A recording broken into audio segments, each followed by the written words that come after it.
Hello दोस्तों, यथार्थ learning के ऑनलाइन प्लेटफॉर्म पर आप सभी का स्वागत है। आज का हमारा टॉपिक है भाजक या गुणनखंडों की संख्या पर आधारित प्रश्न। ये बहुत ही इंपॉर्टेंट टॉपिक है जो हर एग्जाम में पूछे जाते हैं। ठीक है, तो आज हम इसका क्लास 1 लेकर आए हैं और जिसमें कुछ आपको बेसिक चीजें बताएंगे जिससे रिलेटेड आपके एग्जाम में बहुत ही जरूरी है। तो सबसे पहले हम जानेंगे कि भाजक या गुणनखंड होते क्या है। ठीक है, पहले इसके बारे में हम जान लें। ठीक है, और कितने होते हैं। जैसे हमने कह दिया 6 की बात की जाए, किसकी बात किया 6, तो 6 के कहेगा भाजक कितने भाजक होंगे और कौन कौन से भाजक होंगे। तो भाजक होते क्या है, ऐसी संख्या है जो दी हुई संख्याओं को पूरी पूरी विभाजित कर दे उसे भाजक कहते हैं। अब देखते हैं 6 कटेगा कैसे। 6 1 से कटेगा, 2 से विभाजित होगा, 3 से विभाजित होगा और 6 से विभाजित होगा। तो मतलब ये जो 6 है ये 1 2 3 और जो 6 है इसे क्या है, भाजक है। अब देखिए भाजक कितने प्रकार के होते हैं, कौन कौन से हो सकते हैं। तो आपके जो भाजक होंगे, एक होगा आपका अभाज्य गुणन भाजक होगा जिसे गुणनखंड कहते हैं, एक होता है सम भाजक और एक होता है विषम भाजक। तो सबसे पहले कहा जाए कि अगर सम भाजकों की बात की जाए तो कौन कौन सा सम भाजक हो सकता है, 2 और 6, ये इसका क्या हो जाएंगे, सम भाजक हो जाएंगे। विषम की किया जाए तो क्या होगा, 1 और 3, ये क्या है, विषम भाजक हो जाएंगे। और किया जाए अभाज्य, तो अभाज्य में क्या है, 2 और 3 भी क्या इसके अभाज्य गुणनखंड कह सकते हैं या भाजक कह सकते हैं। ठीक है, ये छोटी संख्या थी तो मान लीजिए इसके कितने भाजक होंगे, कुल कुल भाजक संख्या कितना होगा, 4 हो जाए, 1 2 3 4, या कुल भाजक संख्या बताया तो यहाँ 4 हो जाएगा। और कहा जाए कि इसमें कितने विषम भाजक है, तो 1 और 3, तो कितने 2 है। और कहा जाए कि कितने सम भाजक है, 2 और 6, कितने यहाँ भी 2 है। और कहा जाए कि कितने इसमें अभाज्य भाजक है, मतलब अभाज्य गुणनखंडों की संख्या कितना है, 2 और 3, कितने हो गए आपके, 2 हो जाएंगे। ठीक है, इसी पर कहा जाए कि 10 की बात की जाए, 10 के मतलब इसके जो भाजकों की संख्या बताना हो या अभाज्य गुणनखंडों की संख्या बताना हो तो क्या ये 1 से कटेगा आपका, 2 से कटेगा, 5 से कटेगा और 10 से कटेगा, तो ये इसे क्या कहलाएंगे, गुणनखंड या भाजक कहलाएंगे। ठीक है, मतलब ये जो संख्याएं हैं 10 को पूरी पूरी क्या करती हैं, विभाजित करती है। अब देखिए यहाँ पर इसमें कहा जाए कि इसके सम भाजक क्या होंगे, तो सम क्या 2 और 10 आ रहा है तो इसके सम भाजक हो जाएंगे। मतलब इसमें सम भाजक संख्या कितना हो गया, 2 और 10 हो गया, तो कुल मिलाकर कितना हो गया, 2 हो जाएगा। विषम में 1 और क्या आता है 5, तो इसमें विषम भाजकों की संख्या कितना हो जाएगा, 2, यहाँ पे हो जाएगा संख्या 2 हो जाएगा। अब कहा जाए कि इसमें अभाज्य भाजकों की संख्या क्या है, गुणनखंडों की संख्या क्या है, तो 2 और 5 कितने हो रहे हैं, 2 यहाँ भी हो रहा है। तो यहाँ पे जो कह रहा है थे, यहाँ पर छोटी संख्या थी तो हम लोग क्या कहिए, तो देख के ही बता दिए कि यहाँ पर कैसा क्या होगा, कितने सम भाजक होंगे, कितने विषम भाजक होंगे, कितने अभाज्य भाजक होंगे। तो हम यहाँ बता सकते हैं। अगर यहाँ पे कोई बड़ी संख्या दे दे तब क्या करेंगे, तो उसके लिए एक तरीका होता है, सबसे पहले जानना जरूरी है कौन सा है। मान ली कोई संख्या n है, कोई संख्या n है तो इसको क्या करेंगे, इसके अभाज्य गुणनखंडों में तोड़ देते हैं। मतलब a पे घात x हो गया इंटू बी पे घात y हो गया इंटू सी पे घात z हो गया। तो मतलब कोई संख्या n है तो इसको इसके अभाज्य गुणनखंडों पे तोड़ देते हैं। तो a b c क्या होगा, इसके बेस में आएंगे और x y z क्या होंगे, इसके घात आएंगे। ठीक है, कहने का मतलब 100 है। ठीक है, 100 को इसको अभाज्य गुणनखंडों में कैसे तोड़ेंगे, तो 100 की बात किया जाए तो 100 को हम क्या करेंगे, पहले छोटी सी क्या है 2 है, 2 का भाग करेंगे हम तो 50 बार में कटेगा, फिर 2 का भाग करिए कितने बार कटेगा, 25 बार में कटेगा। अब 2 3 से 25 किससे 3 से नहीं कटेगा, किससे करेंगे, 5 से करेंगे तो 5 बार में कटेगा, फिर 5 का भाग 5 में करें तो कितना हो गया 1। अगर हम 100 की बात किया जाए तो 2 कितनी बार आया, 2 पे घात कितना आ गया, 2 हो जाएगा। और 5 कितनी बार आया, तो 5 के बाद कितना हो जाएगा 2। ठीक है, तो इसको क्या 100 को क्या करेंगे, इसके अभाज्य गुणनखंडों में तोड़ देते हैं। तो ये आपका बेस होता है।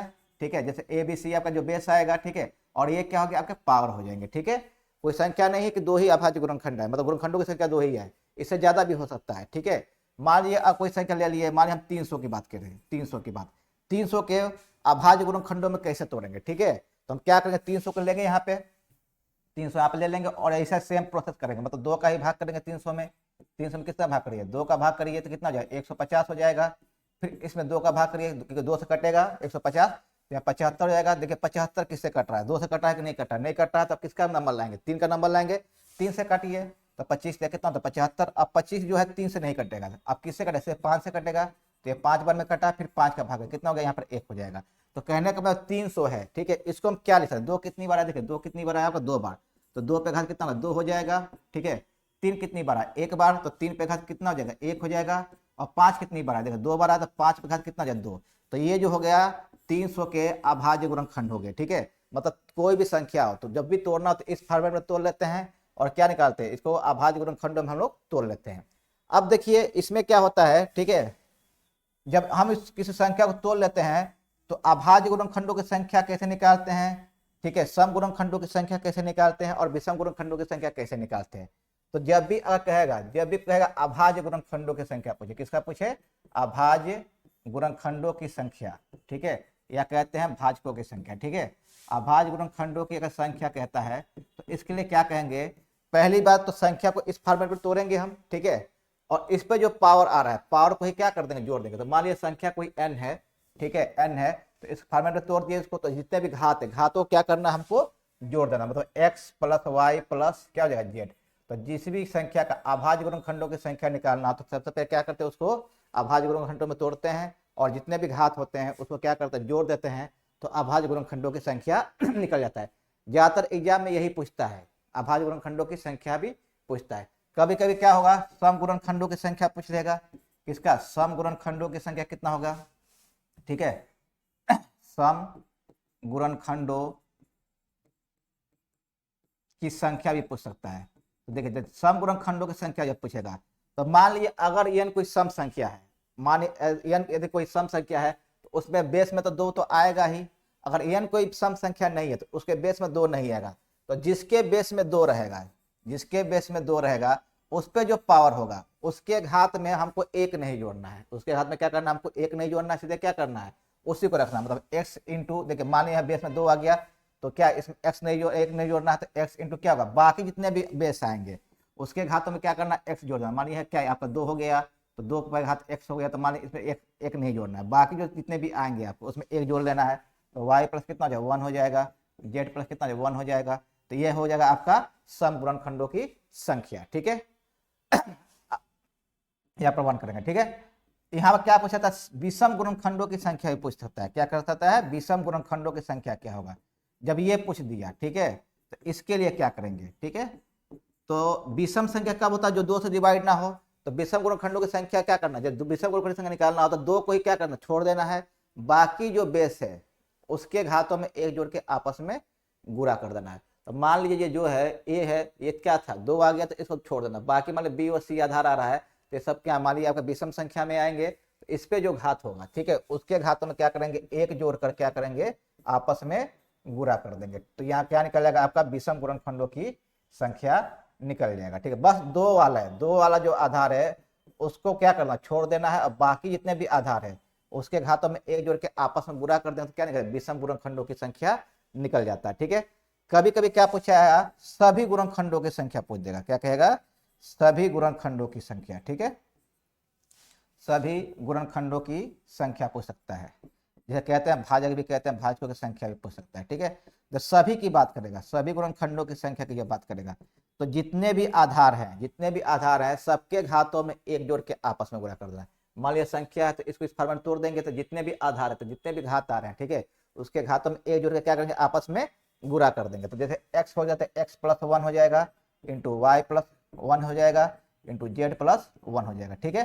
तो देखिए इसमें कितने सवाल पूछ सकते हैं, एक पूछता था सभी गुणनखंडों की संख्या क्या होगा, जब सभी गुणनखंडों की जब संख्या निकालना हो तो जो संख्या उसको अभाज्य गुणनखंडों में तोड़ते हैं और उसके जितने भी घात है घातों में 1 जोड़ के आपस में गुणा कर देते हैं तो सभी गुणनखंडों की संख्या निकल जाता है। अब कहता है कि अभाज्य गुणनखंडों की संख्या क्या है, तो जब अभाज्य गुणनखंडों की संख्या पूछेगा तो इस फॉर्मूले में तोड़ेंगे हम, तो जितने भी आधार घात है, जितने भी घात है घातों को जोड़ देंगे तो उसमें अभाज्य गुणनखंडों की संख्या निकल जाता है। अगर पूछता है सम गुणनखंडों की संख्या क्या है, तो जिसमें अगर 2 आया, बेस में कहीं 2 आया, अगर एक बल्कि यहाँ 2 आता है तो उस पर जो घात होता है उसके घात में 1 नहीं जोड़ना है, उसके घात में 1 नहीं जोड़ना है, मतलब उस सेम घात ही रख देना है, और बाकी जितने भी आधार आएंगे, ठीक है, वो सारे विषम ही पद आते हैं, ठीक है।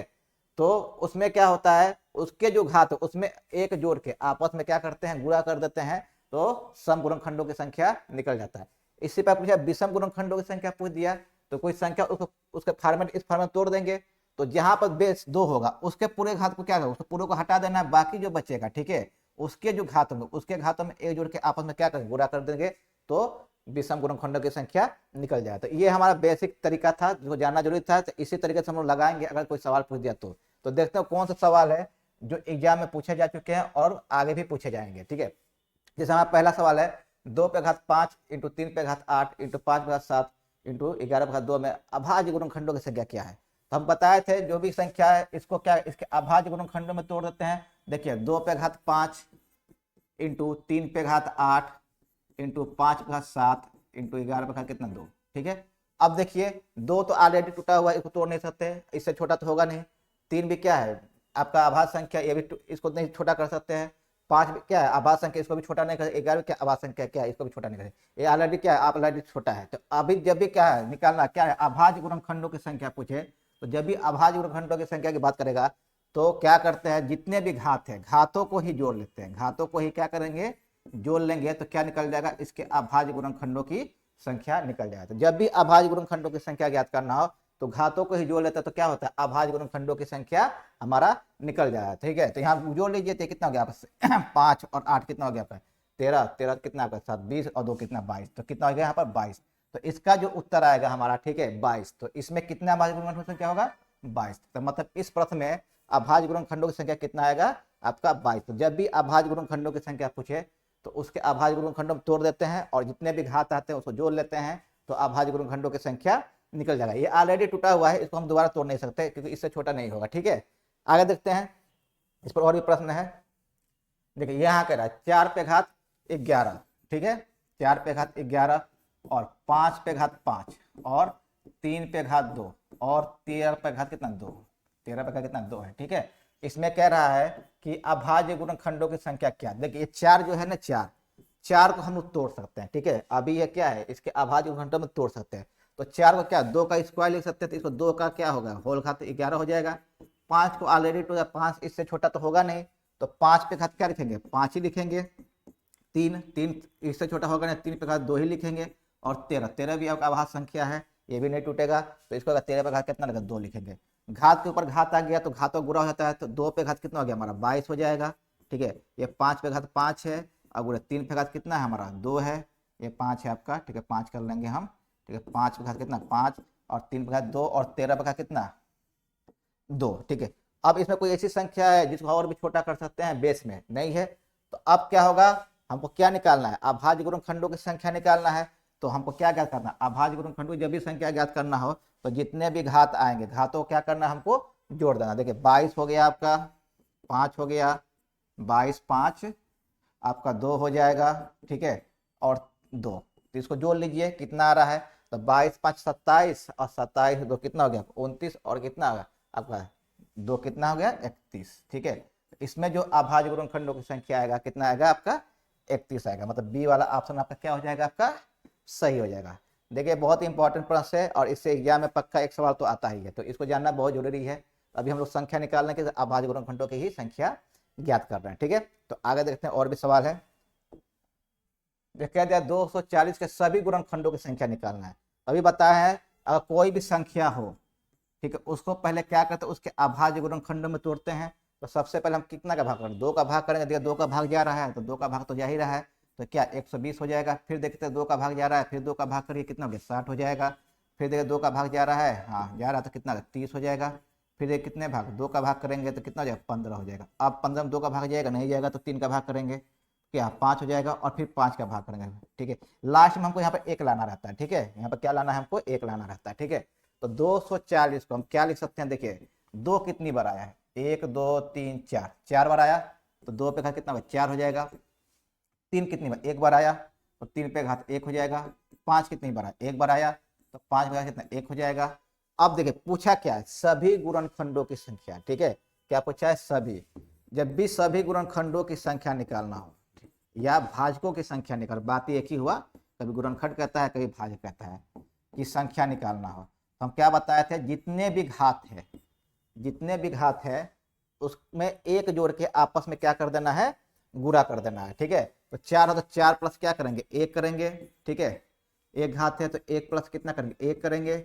इस प्रकार कितना है 1 है तो 1 प्लस क्या करेंगे 1 करेंगे। ठीक है, तो ये हो जाएगा 5 हो जाएगा, फिर 2 हो जाएगा, फिर कितना 2 हो जाएगा। अगर गुणा करते हैं तो यहाँ पर कुल वैल्यू कितना 20 आएगा, कितना आएगा 20 मतलब 20।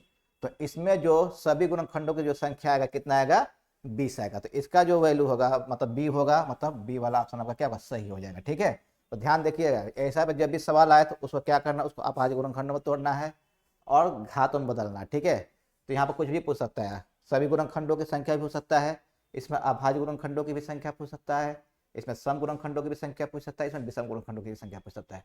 अब कहेगा सम गुणनखंडों की संख्या और विषम गुणनखंडों की संख्या आगे पूछेगा, अभी सवाल है आगे बताया जाएगा इसमें। अगर अभाज्य गुणनखंडों की संख्या कहता है तो क्या करेंगे, बस घातों को जोड़ देंगे तो अभाज्य गुणनखंडों की संख्या निकल जाता है। ठीक है, तो ये था सभी गुणनखंडों की संख्या ज्ञात करना। ठीक है, आगे देखते हैं और भी प्रश्न है। इसमें क्या क्या सम गुणनखंडों की संख्या पूछ दिया है, 300 के सम गुणनखंडों की संख्या क्या होगा। ठीक है, तो वही काम, जो भी संख्या है उसको अभाज्य गुणनखंडों में तोड़िए। तो सबसे पहले हम 2 का भाग करेंगे तो कितना होगा यहाँ पर, 300 का आधा 150 हो गया, फिर 2 का भाग करेंगे कितना 75 आएगा यहाँ पे। फिर देखिए 3 से 200 तो कटेगा नहीं, फिर 3 का भाग करेंगे तो कितना होगा 25 हो जाएगा। फिर इसमें कितने का भाग करेंगे 5 का भाग करेंगे तो यहाँ 5 हो जाएगा। फिर 5 का भाग करेंगे कितना हो जाएगा यहाँ पर 1 हो जाएगा, तो नीचे हम कहते हैं 1 लाना रहता है। ठीक है, तो ये जो हो गया हमारा 300 जो है, 300 को क्या लिख सकते हैं, देखिए 2 कितनी बार आया 2 बार, तो 2 पे घात 2 लिख देंगे। ठीक है, 3 एक बार तो 3 पे घात 1 लिख देंगे, 5 2 बार तो 5 पे घात 2 लिख देंगे। ठीक है, अब देखिए ये टूट गया फॉर्मेट में, मतलब ऐसे छोटा तब होगा नहीं 300। अब पूछा क्या, सम गुणनखंडों की संख्या, क्या पूछा है सम। तो इसके पहले अभी बताया था, जब भी सम गुणनखंडों की संख्या पूछे या भाजकों की संख्या पूछे, बात एक ही हुआ। तो क्या करना है, जिसमें बेस 2 आ रहा है, सम की बात है, जिसमें बेस 2 आ रहा है उसके घात में 1 नहीं जोड़ना, उसके घात में क्या 1 नहीं जोड़ना है। बाकी जितने भी बेस आ रहे हैं उसके घातों में 1 जोड़ के आपस में गुणा कर देना। तो देखिए 1 है तो 1 में 1 जोड़ दीजिए, घात है। देखिए यहाँ पे 5 का घात 1 है तो 1 में 1 जोड़ दीजिए। ठीक है, तो ये कितना 2 हो जाएगा, यहाँ भी 2 हो जाएगा, यहाँ भी 2 हो जाएगा। तो 2 दूना 4, 4 दूना 8, तो कितना हो जाएगा 8।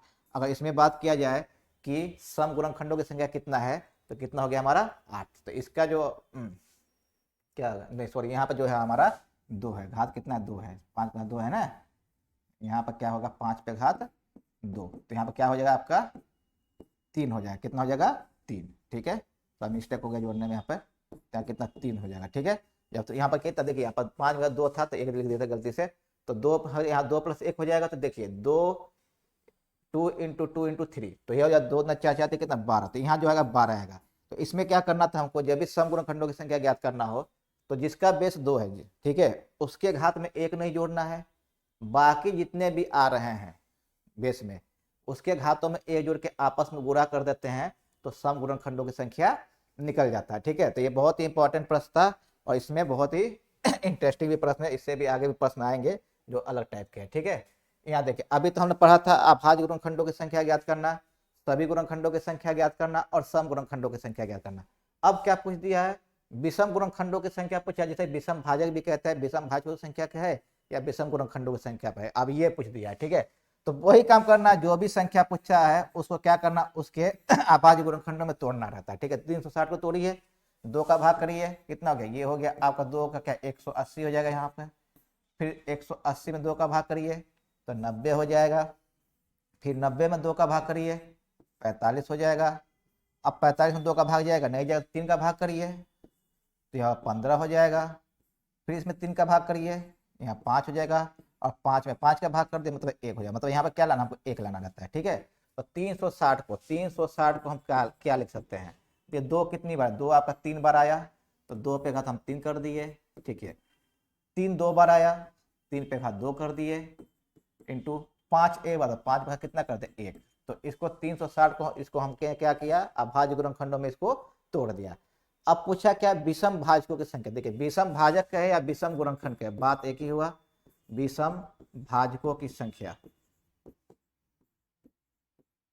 जब ये पूछे, इसे विषम गुणनखंड भी कह सकता है, तो क्या बताते जिसमें बेस 2 आ रहा है, जिसमें बेस 2 आ रहा है उसको नहीं लेना। तो यहाँ 2 आ रहा है ना बेस में, देखिए इसको हमको नहीं लेना है। बाकी जो आ रहा है बेस में उसके घातों में 1 जोड़ के क्या करना है, गुणा कर देना है। तो 2 वाला को नहीं लेना, तो बाकी 3 और 5 को लेना है। तो देखिए 3 घात कितना 2 है, तो 2 प्लस क्या कर 1 कर देंगे, और 5 घात 1 तो 1 प्लस कितना 1 करेंगे। बस 2 वाला नहीं लेना, जिसमें आधार 2 है उसको हमको नहीं लेना, किसमें, विषम वाले पद में, क्योंकि आप जानते हैं अगर कोई संख्या 2 से गुणा कर दिया जाए तो सम संख्या बन जाती है, तो 2 वाले को नहीं लेना। ठीक है, तो 3 गुणे कितना 2, तो कितना गया यहाँ पर 6। तो इसमें जो होगा, ठीक है, इसमें जो होगा आपका विषम भाजकों की संख्या कितना हो गया आपका 6 हो जाएगा, मतलब ये वाला ए वाला ऑप्शन आपका सही हो जाएगा। तो देखिए बहुत इंपॉर्टेंट प्रश्न है और ये सभी एग्जाम में पूछे जा चुके हैं और इसी टाइप को आपको लगाना है। ठीक है, इसमें थोड़ा प्रैक्टिस भी करते रहिएगा आप लोग। आगे चलते हैं। अब यहाँ देखिए 175 के सम भाजकों की संख्या कितनी है, आप चाहे तो इसको देख के भी उत्तर बताते हैं। सम की जब भी बात करें, अगर कोई सम संख्या तभी सम भाजकों की संख्या आएगा, ठीक है। और कोई विषम संख्या है तो उसमें सम भाजकों की संख्या नहीं आएगा। देखिए ये कैसी संख्या, ये आपका विषम संख्या, इसमें सम भाजकों की संख्या होगा ही नहीं, मतलब यहाँ पर सम भाजकों की संख्या क्या होगा आपका, जीरो हो जाएगा। क्या हो जाएगा आपका, जीरो, ठीक है। इसको देख के भी उत्तर हम लोग बता सकते हैं कि जब भी कोई विषम संख्या है, ठीक है, तो विषम संख्या में सम भाजक नहीं आते, ठीक है, क्या आएंगे, विषम भाजक ही आएंगे, ठीक है। अगर कोई सम संख्या है तो सम संख्या में आपका सम भाजक और विषम भाजक दोनों हो सकते हैं। तो 175 क्या है आपका, विषम संख्या है, इसमें सम भाजकों की संख्या पूछ दिया, तो इसमें क्या होगा आपका, क्या होगा, जीरो होगा। क्या होगा आपका, डी बराबर कितना हो गया आपका, जीरो, मतलब यहाँ डी वाला ऑप्शन आपका सही हो जाएगा। इसको लगाने की जरूरत ही नहीं है, इसको लगा सकते हैं आप लोग, लगाना चाहते हैं तो लगा सकते हैं। देखिए 175 में क्या कर, 2 का भाग जाएगा, नहीं जाएगा, ठीक है। कितना भाग जाएगा, सीधे आपका 3 का भाग जाएगा।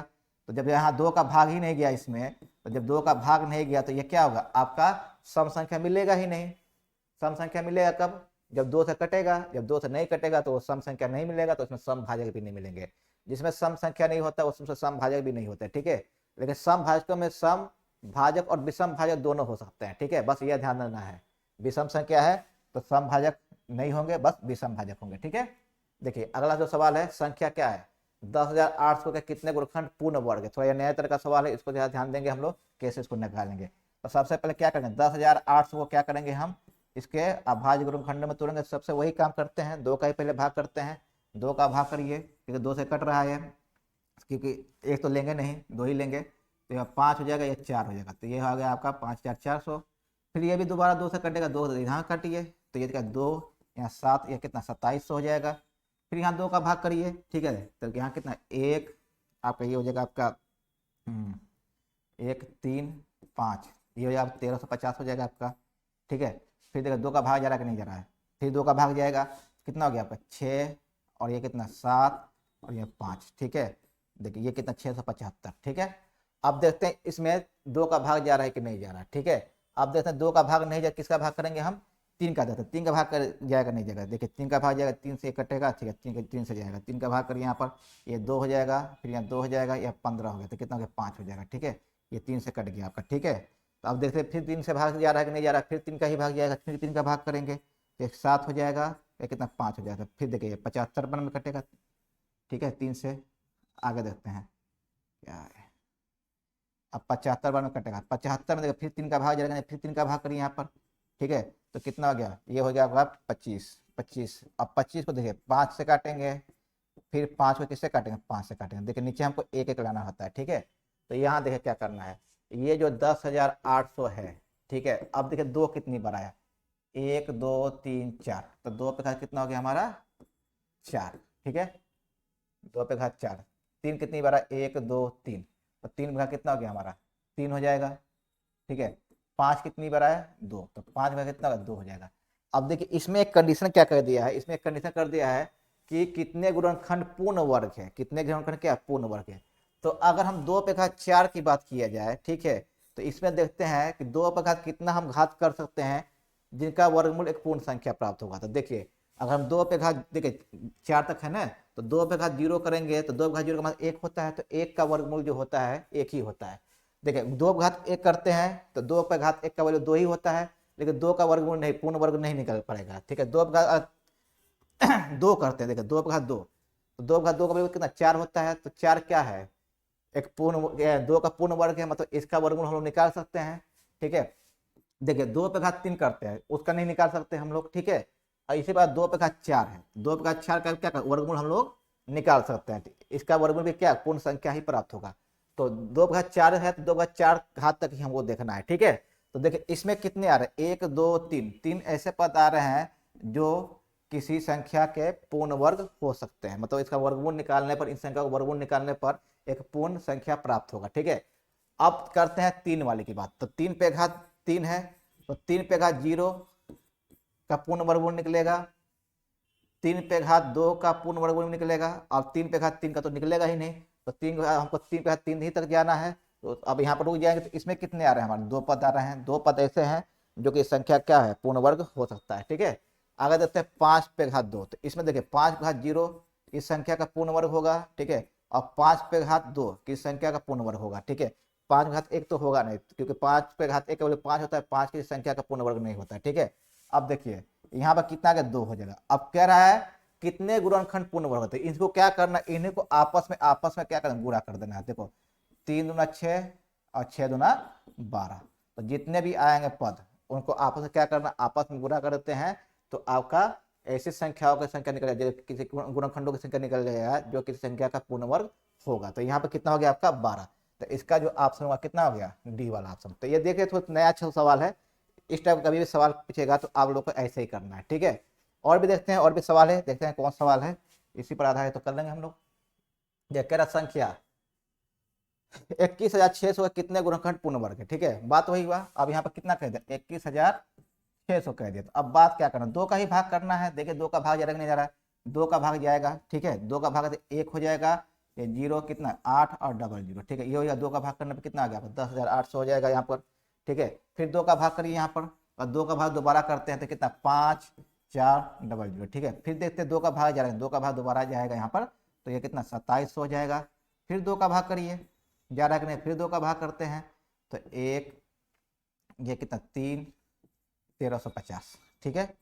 फिर 2 का देखिए भाग, हाँ 2 का भाग फिर दोबारा जाएगा, कितना हो गया आपका 6 7 5 675। अब 2 का भाग जाएगा नहीं, अब कितने भाग करेंगे हम लोग, 3 का भाग करेंगे। 3 का भाग देखिए यहाँ 2 हो जाएगा, 2 यहाँ 5 हो जाएगा, ठीक है, 225। फिर 3 का भाग देखिए, 3 का भाग करेंगे हम तो कितना 7 और ये 5 75। फिर 3 का भाग करेंगे, 3 का भाग देखिए जा रहा है, हाँ जा रहा है, कितने बार में 25 बार में जाएगा, 25 75 होता है। फिर देखते हैं 5 का भाग करेंगे तो 5 और 5 में 5 का भाग कर दिए, ठीक है, तो कितना हो जाएगा 1। तो मतलब ये नीचे हमको 1 लाना रहता है, ठीक है। तो ये जो हमारा है 21,600 को क्या लिख सकते हैं, देखिए 2 कितनी बार है, 1 2 3 4 5 बार, और 2 पे घात क्या लिखेंगे 5 लिखेंगे, ठीक है। 3 कितनी बार, 1 2 3 बार, तो 3 पे घात कितना लिखेंगे 3 लिखेंगे, ठीक है। 5 कितनी बार 1 2, तो 5 पे घात कितना लिखेंगे 2 लिखेंगे, ठीक है। अब देखिए पूछा क्या है, पूछा है कि कितने गुणनखंड पूर्ण वर्ग है, ठीक है, पूर्ण वर्ग है। तो 2 पे घात अगर 5 की बात किया जाए देखिए तो क्या होता है, 2 पे घात 0 पूर्ण वर्ग हो सकता है, ठीक है। 2 घात 1 नहीं होगा, 2 घात 2 होगा पूर्ण वर्ग, ठीक है। 2 घात कितना होगा 4 होगा, और 2 घात 5 नहीं होगा, तो छोड़ देंगे क्योंकि हमको 5 ही घात तक जाना है यहाँ पर। तो कितने आ रहा है यहाँ पर 3 आ रहा है। 3 पद ऐसे होंगे जो किसी संख्या के मतलब पूर्ण वर्ग होंगे, ठीक है। आगे देखते हैं, 3 पे घात 3 की बात करते हैं, तो 3 पे घात 3 की बात करते हैं तो क्या 3 पे घात 0 पूर्ण वर्ग होगा, ठीक है। 3 पे घात 2 पूर्ण वर्ग होगा, बाकी 3 पे घात 3 आ रहा है तो ये पूर्ण वर्ग नहीं होगा, ठीक है। तो इसके बाद अब 3 ही तक जाना है, घात 3 है तो 3 तक जाना, तो इसमें कितने पद आ रहे हैं 2 पद आ रहा है। 5 पे घात 2 देखते हैं, ठीक है। तो यहाँ जब बात किया जाए तो 5 पे घात 0 पूर्ण वर्ग हो गया, और 5 पे घात 2 ये भी पूर्ण हो गया, तो हमको 2 ही घात तक जाना था। तो इसमें कितने पद 2 पद, ठीक है। तो वही बताते जितने भी पद आते हैं आपस में गुणा कर दीजिए, ठीक है। तो 3 दूना क्या होगा 3 गुणे 2 गुणे 2, तो दोनों आपस में जब गुणा करते तो कितना आएगा, क्या करेंगे 3 गुणे जो पद ये 3 2 2 को गुणा कर देना, 3 गुणे 2 गुणे 2, तो इसका जो आएगा इसका भी कितना है 12 आएगा। तो इसका जो उत्तर होगा क्या होगा आपका 12 हो जाएगा, ठीक है। तो इसमें जो ऑप्शन होगा 12 हो जाएगा, ठीक है, ठीक है। देख लीजिए, ध्यान से देख लीजिए, इसी तरह आप लोग को करना है। और ये सवाल एग्जाम में पूछा जा चुका है, हो सकता है आगे भी एग्जाम में इस टाइप के सवाल आपको मिले, ठीक है। फिर आगे देखते हैं, और भी सवाल है। यहाँ क्या पूछा, अभाज्य गुणनखंडों की संख्या पूछा है। तो देखिए कह रहा है 4 पे घात 2, ठीक है, 25 पे घात 3 और 49 पे घात 5।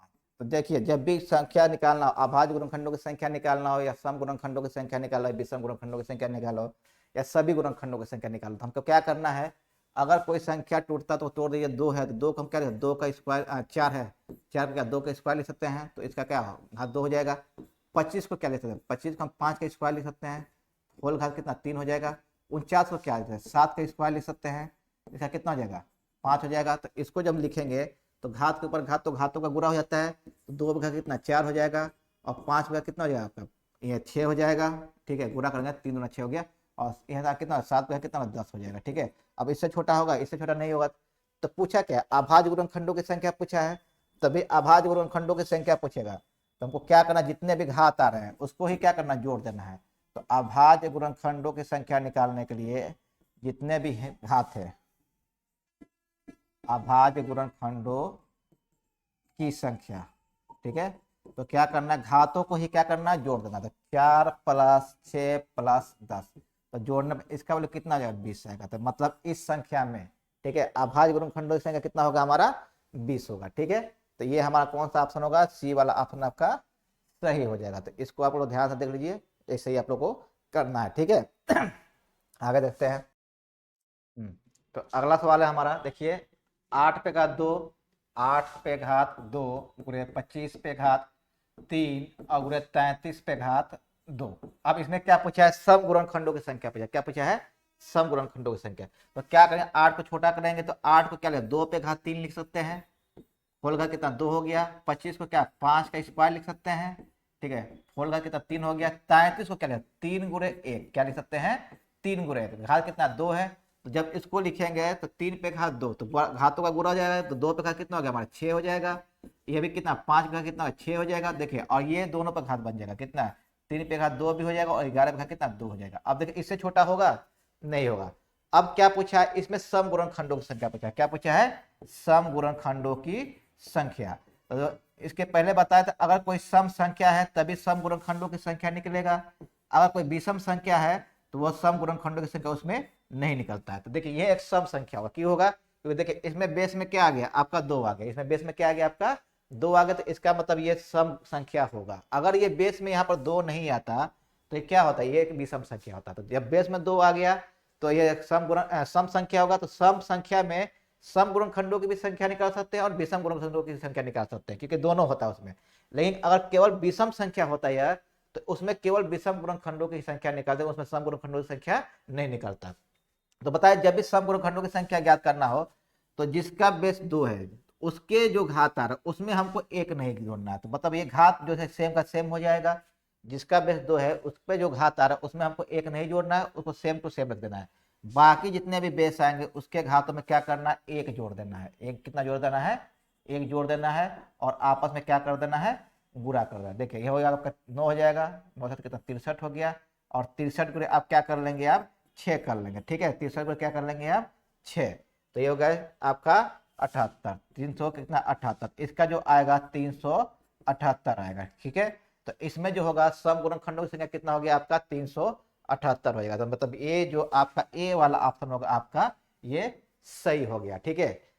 तो दोस्तों आज का जो क्लास था इसमें आपको बस संख्या निकालने के लिए बताया गया, जैसे कि अभाज्य गुणनखंडों की संख्या कैसे निकालते हैं, सम गुणनखंडों की संख्या कैसे निकालते हैं, विषम गुणनखंडों की संख्या कैसे निकालते हैं, ठीक है। अभी इस क्लास में संख्या निकालने के लिए बताया गया है। अगला जो क्लास होगा उसमें इनका योगफल निकालने के लिए बताया गया, जैसे कि सम गुणनखंडों का योगफल कैसे निकालते हैं, विषम गुणनखंडों का योगफल निकालते हैं कैसे निकालते हैं, कुल गुणनखंडों का योगफल कैसे निकालते हैं, क्योंकि वो भी एक इंपॉर्टेंट ही टॉपिक है, क्योंकि उससे भी सवाल आज के एग्जाम में पूछे जा रहे हैं, ठीक है। तो उसका जो क्लास होगा हमारा नेक्स्ट वीडियो में होगा। तो आज का वीडियो कैसा लगा हो, तो अच्छा लगा शेयर करिए, लाइक करिए, सब्सक्राइब जरूर करिएगा, ठीक है। थैंक यू दोस्तों।